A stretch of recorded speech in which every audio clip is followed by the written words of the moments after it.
Hi, everyone. Welcome to IA Internet Real Horror Stories. If you love getting chills, you're in the right place. Let's get started.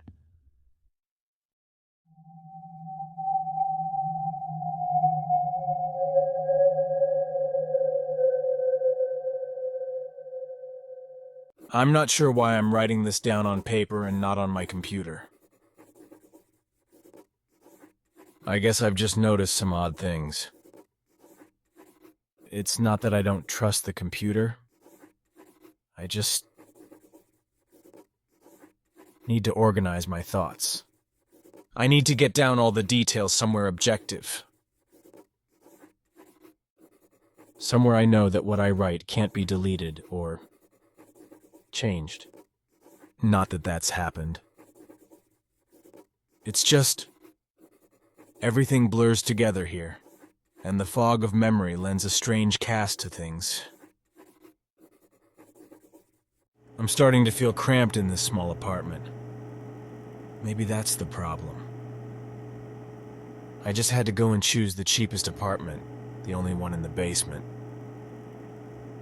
The lack of windows down here makes day and night seem to slip by seamlessly. I haven't been out in a few days because I've been working on this programming project so intensively. I suppose I just wanted to get it done. Hours of sitting and staring at a monitor can make anyone feel strange.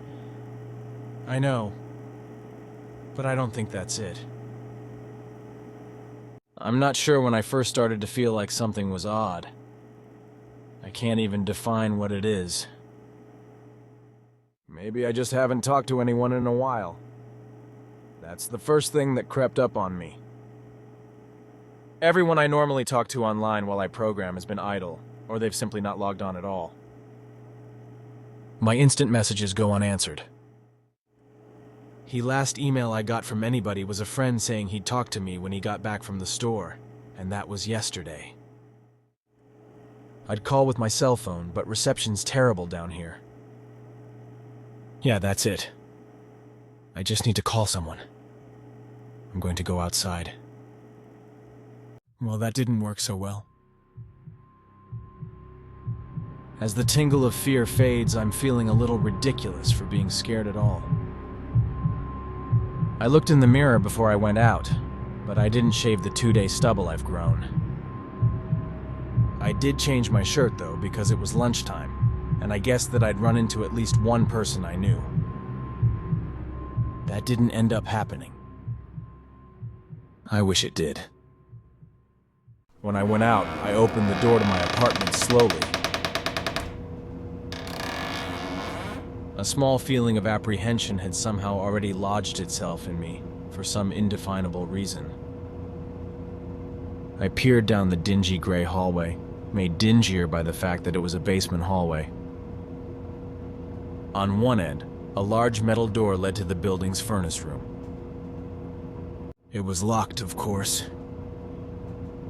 2 dreary soda machines stood by it. I bought a soda from one the first day I moved in, but it had a 2-year-old expiration date. I'm fairly sure nobody knows those machines are even down here. Or my cheap landlady just doesn't care to get them restocked. I closed my door softly and walked the other direction, taking care not to make a sound.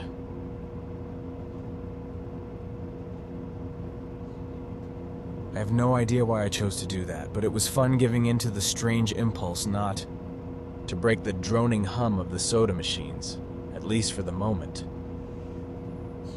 I got to the stairwell and took the stairs up to the building's front door. I looked through the heavy door's small square window and received quite the shock. It was definitely not lunchtime.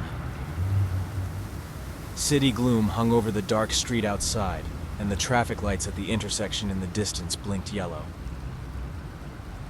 Dim clouds, purple and black from the glow of the city, hung overhead. Nothing moved, save the few sidewalk trees that shifted in the wind. I remember shivering, though I wasn't cold. Maybe it was the wind outside. I could vaguely hear it through the heavy metal door, and I knew it was that unique kind of late-night wind. The kind that was constant, cold, and quiet, save for the rhythmic music it made as it passed through countless unseen tree leaves. I decided not to go outside. Instead, I lifted my cell phone to the door's little window and checked the signal meter. Time to hear someone else's voice, I remember thinking, relieved. It was such a strange thing to be afraid of nothing. I shook my head, laughing at myself silently. I hit speed dial for my best friend Amy's number and held the phone up to my ear. It rang once, but then it stopped. Nothing happened. I listened to silence for a good 20 seconds, then hung up. I frowned and looked at the signal meter again, still full. I went to dial her number again, but then my phone rang in my hand, startling me. I put it up to my ear. "Hello?" I asked, immediately fighting down a small shock at hearing the first spoken voice in days, even if it was my own. I had gotten used to the droning hum of the building's inner workings, my computer, and the soda machines in the hallway. There was no response to my greeting at first, but then, finally, a voice came. "Hey," said a clear male voice, obviously of college age like me. "Who's this?" "John," I replied, confused. "Oh, sorry. Wrong number," he replied, then hung up. I looked at my received calls list, but the number was unfamiliar. Before I could think on it further, the phone rang loudly, shocking me yet again. This time I looked at the caller before I answered. It was another unfamiliar number. This time I held the phone up to my ear and said nothing. I heard nothing but the general background noise of a phone.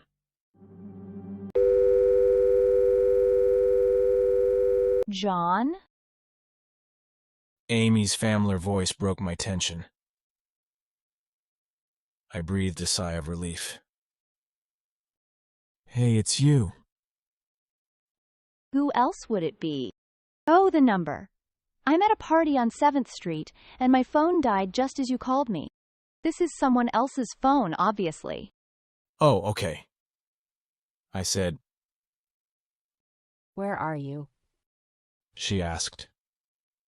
My eyes glanced over the drab, whitewashed cylinder block walls and the heavy metal door with its small window. "At my building." I sighed. Just feeling cooped up. I didn't realize it was so late.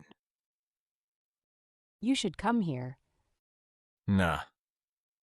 I don't feel like looking for some strange place by myself in the middle of the night, I replied. I looked out the window at the silent, windy street that secretly scared me just a tiny bit. "I think I'm just going to keep working or go to bed." "Nonsense. I can come get you. Your building is close to 7th Street, right?" "How drunk are you?" I asked lightheartedly. "You know where I live." "Oh, of course. I guess I can't get there by walking, huh?" "You could if you wanted to waste half an hour." "Right. Okay, have to go. Good luck with your work." I lowered the phone once more, looking at the numbers flash as the call ended. Then, the droning silence suddenly reasserted itself in my ears. The two strange calls and the eerie street outside just drove home my aloneness in this empty stairwell. Perhaps from having seen too many scary movies, I had the sudden, inexplicable idea that something could look in the door's window and see me. Some sort of horrible entity that hovered at the edge of aloneness, just waiting to creep up on unsuspecting people. that strayed too far from other human beings. I knew the fear was irrational, but nobody else was around. So I jumped down the stairs, ran down the hallway into my room, and closed the door as swiftly as I could while still staying silent. Like I said, I feel a little ridiculous for being scared of nothing, and the fear has already faded. Writing this down helps a lot. It makes me realize that nothing is wrong. It filters out half-formed thoughts and fears and leaves only cold, hard facts. It's late. I got a call from a wrong number, and Amy's phone died. So she called me back from another number. Nothing strange is happening.